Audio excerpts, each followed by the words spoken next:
Bismillahirrahmanirrahim. Alhamdulillahirrabbilalamin. Allahumma sholli ala sayyidina Muhammad wa ala ali sayyidina Muhammad.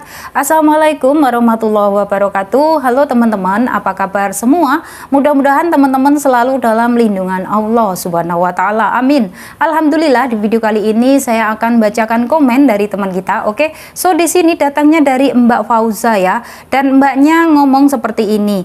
Bingung aku mbak, ingin merantau merubah nasib tapi belum pernah kerja jadi ART, takut belum pengalaman. Jadi di sini buat mbaknya ini ya yang masih merasa bingung, merasa takut kayak gitu kan, sebaiknya urungkan saja niatnya untuk merantau ke Singapura. Karena apa?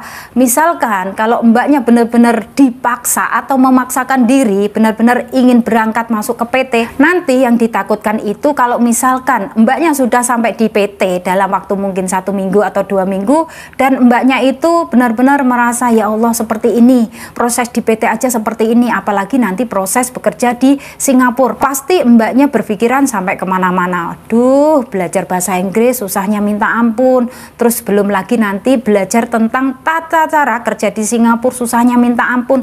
Kalau benar-benar rasa ini sudah muncul ya, pasti ujung-ujungnya nanti bakalan mengundurkan diri atau bisa dibilang MD ya teman-teman.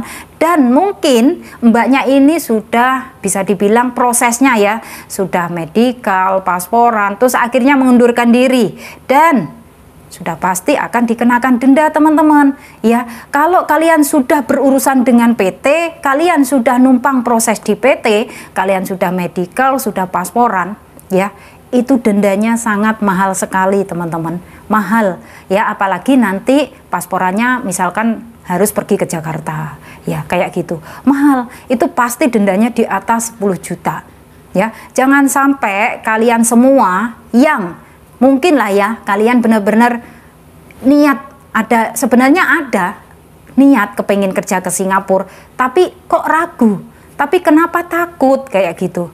Melihat postingan-postingan kayak gitu yang seliwerannya ada di TikTok, yang ada di Facebook, mungkin kalian jadi pikirannya maju mundur ya, kayak gitu. Kalau kalian benar-benar belum punya niat 100% dari hati ya, lebih baik diurungkan saja teman-teman. Jangan sampai memaksakan diri kalian ya, nanti ujung-ujungnya bermasalah buat keluarga kalian juga. Karena apa? Ya saya sendiri paham bahwasanya di Indonesia itu cari uang di atas 10 juta itu dari jalan mana teman-teman kalau nggak ngutang.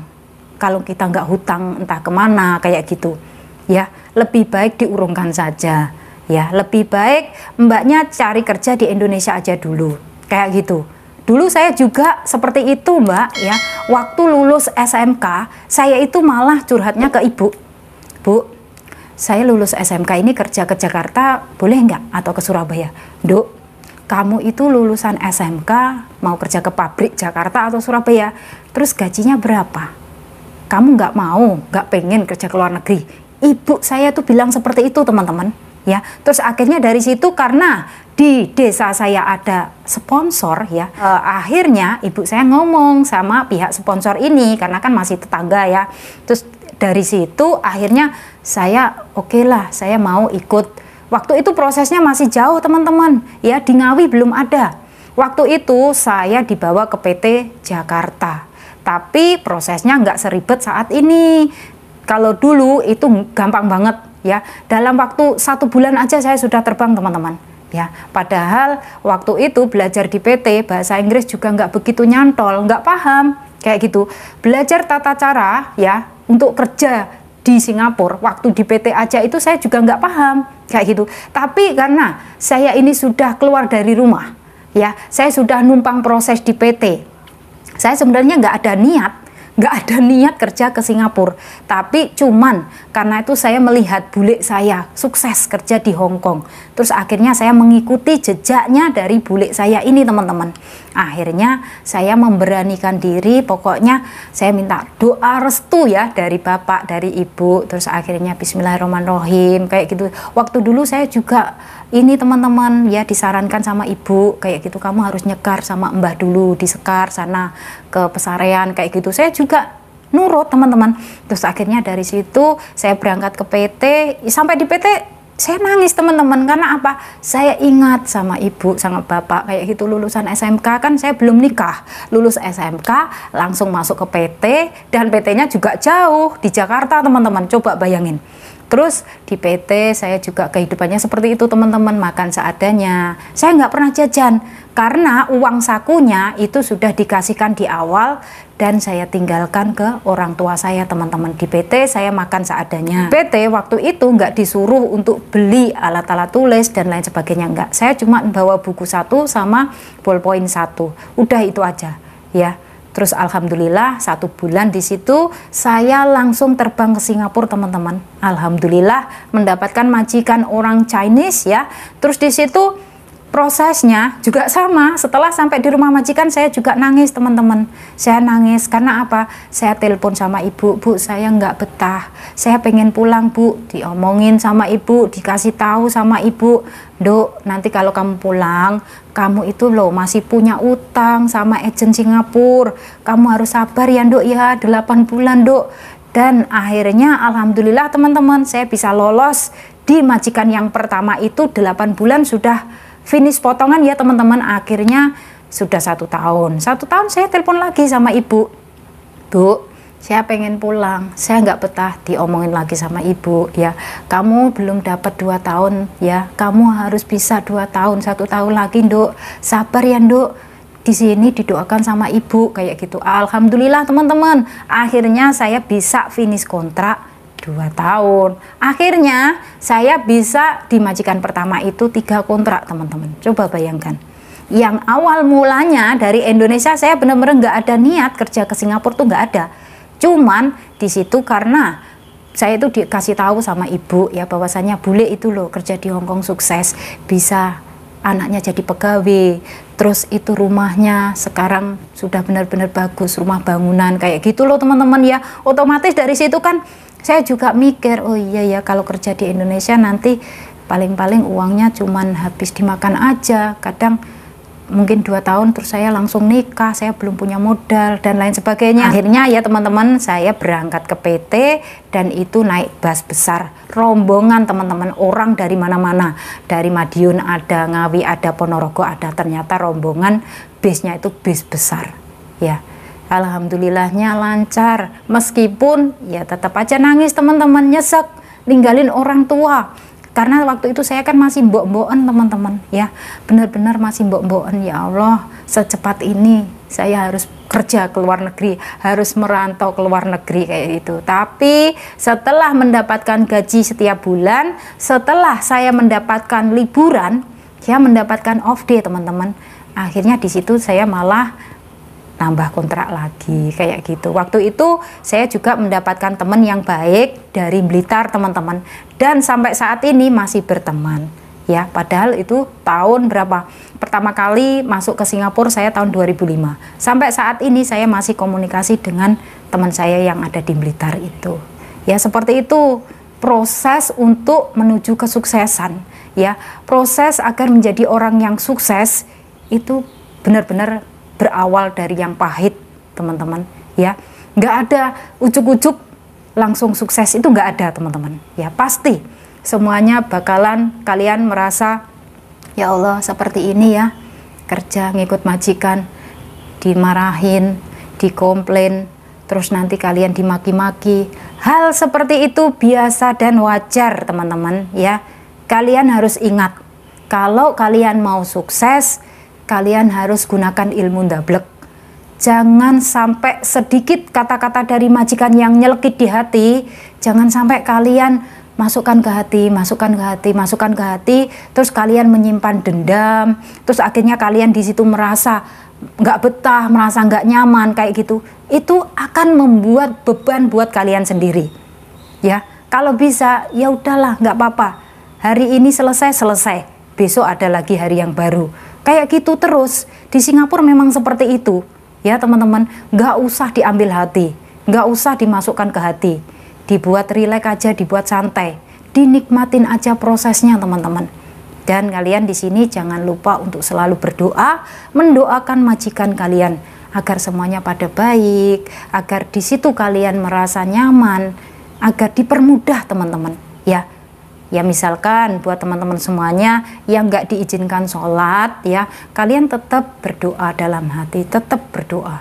Jangan sampai lupa kayak gitu ya, agar perjalanan kalian lancar sampai finish kontrak. Ingatlah, keluarga kalian yang ada di Indonesia itu benar-benar mengharapkan kalian itu menjadi orang yang sukses. Benar-benar mengharapkan kepulangan kalian itu membawa kesuksesan. Itu pasti teman-teman ya. Ingatlah keluarga kalian yang ada di Indonesia. Ingat dengan orang tua, ingat dengan suami, anak, dan saudara kalian ya. Pasti keluarga kalian yang di Indonesia itu benar-benar mengharapkan mungkin istrinya ya, mungkin anaknya yang kerja di luar negeri semoga menjadi orang yang sukses, bisa mengangkat derajat keluarga. Itu pasti doa dari keluarga kalian ya. Jadi di sini kalian harus mau berproses, harus mau belajar dari sang majikan. Kalian harus menahan emosi kalian, menahan ego kalian sementara waktu. Tapi semua ini nggak gampang, memang nggak gampang. Ya mudah diucapkan, tapi susah untuk menjalaninya. Tapi kalau di sini kalian ingat dengan tujuan awal kalian kerja ke luar negeri itu untuk apa? Misalkan kalian kerja ke Singapura nih karena tujuannya kepengen bikin rumah, pengen banget bikin rumah Mbak Asih.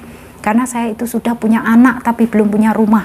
Nyesek Mbak rasanya, masih numpang dengan mertua, masih numpang dengan orang tua. Memang nyesek. Makanya harus semangat ya Mbak ya, semangat berikhtiar ya.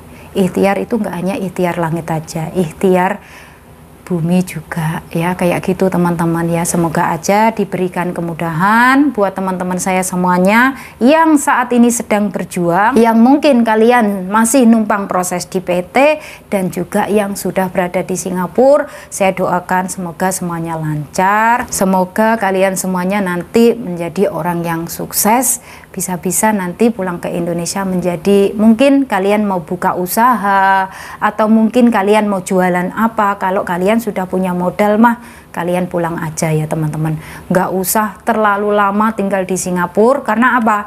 Terlalu lama meninggalkan keluarga itu juga nyesek ya. Kalau kalian sudah sekiranya punya tabungan yang cukup, pulang kayak gitu ya. Kalau mungkin kalian mau nambah kontrak ya pulang dulu ya, endang dulu sama keluarga yang ada di Indonesia. Jangan sampai nambah kontrak tanpa pulang ya, nggak baik. Uang masih bisa dicari teman-teman ya, tapi yang namanya rindu itu harus endang, harus pulang ke Indonesia. Ya saat ini memang ada WhatsApp, video call bisa, tapi kalau kalian benar-benar sayang dengan keluarga kalian yang ada di Indonesia, ya ayo pulang dulu, ambil cuti dulu 2 minggu kayak gitu, atau mungkin dikasih cuti oleh majikannya 1 bulan, itu ya alhamdulillah ya. Yang penting kalian sudah bertemu dengan keluarga, bertemu dengan anak, orang tua, itu mah sudah bahagia. Terus kalian mau berangkat lagi nggak apa-apa ya, itu penyemangat. Kalian harus cuci otak kalian teman-teman, kalian biar tahu keadaan di Indonesia itu seperti apa, cari uang di Indonesia itu susahnya seperti apa. Kalau nanti kalian sudah tahu hal seperti itu, saya yakin kalian nanti setelah sampai di Singapura bisa lebih berhati-hati lagi. Terus siapa tahu kalian akan buka rekening pribadi yang ada di City Plaza ya. Itu nama banknya Bank BNI. Buat teman-teman yang belum punya rekening pribadi, bisa buka rekening di City Plaza dengan persyaratan apa? Bawa work permit, paspor, dan juga uang ya. Kalau buka rekening itu khusus hari Minggu aja ya Mbak, dibuka dari jam 10 pagi sampai jam 4 sore. Buat teman-teman yang off day-nya hanya sebulan sekali, kalian bisa buka rekening mungkin di bulan ini, dan bulan depannya lagi kalian baru mengganti nomor PIN. Kalian bisa datang langsung ke Raffles Place, di sana banyak sekali mbak-mbak Indonesia ya. Kalian bisa minta tolong sama mbak-mbak di sana bahwasanya, Mbak, saya bulan lalu barusan aja buka rekening dan ini saya mau ganti PIN, tolong ajarin Mbak, insya Allah nanti akan diajarin ya, seperti itu. Jangan sampai buat kalian semua yang sudah lama di Singapura tapi nggak punya rekening pribadi, itu sangat disayangkan sekali. Karena apa? Misalkan kalian sudah capek, kalian sudah lelah, terus tiba masanya kalian pensiun pulang ke Indonesia dan kalian nggak punya rekening sendiri, ya Allah, nanti bakalan menyesal teman-teman. Kenapa waktu itu, waktu saya nonton videonya Mbak Asih, kok hati saya nggak terketuk untuk buka rekening sendiri. Setelah sampai di Indonesia, uang ditanyakan entah pada suami atau pada orang tua, ternyata sudah habis. Ya, jangan sampai hal ini terjadi pada teman-teman saya semuanya. Ya, pokoknya harus hati-hati, harus bisa yang namanya memanage keuangan. Ya teman-teman, apalagi kita kan sebagai ibu-ibu ya, harus bisa yang namanya memanage keuangan. Ya, seperti itu. Oke, ingatlah bahwasanya kerja ke luar negeri itu nggak ada yang gampang. Ingatlah, semua orang yang mau sukses adalah orang yang mau berproses. Prosesnya nggak ada yang instan, prosesnya nggak ada yang gampang, nggak ada yang mudah. Semuanya butuh perjuangan, butuh kesabaran. Kalau kalian telaten, kalau kalian sabar, kalau benar-benar kalian niatnya itu tulus bekerja, pengen merubah nasib, insya Allah kalian bisa teman-teman ya. Kalau saya bisa, saya yakin kalian juga bisa ya. Jadi di sini buat teman-teman semuanya harus tetap semangat. Dan buat kalian semua yang mungkin kalian ingin bertanya entah tentang soal apapun itu, tinggalkan komen kalian di bawah ya. Insya Allah nanti akan saya jelaskan lewat video. Nggak lupa juga di sini saya selalu memberikan support, memberikan doa serta dukungan buat kalian semua. Semoga diberikan kemudahan, kelancaran, semoga dipertemukan dengan keluarga majikan yang baik. Semoga kalian semua merasa betah nyaman, bisa selesai sampai finish kontrak, dan akhirnya kalian bisa pulang ke Indonesia dengan membawa hasil yang memuaskan, dengan bawa uang yang banyak. Amin. Pokoknya mencari rezeki yang halal agar berkah dan barokah ya teman-teman. Dan saya akhiri sampai di sini. Akhir kata, wassalamualaikum warahmatullahi wabarakatuh. See you on my next video. Bye bye.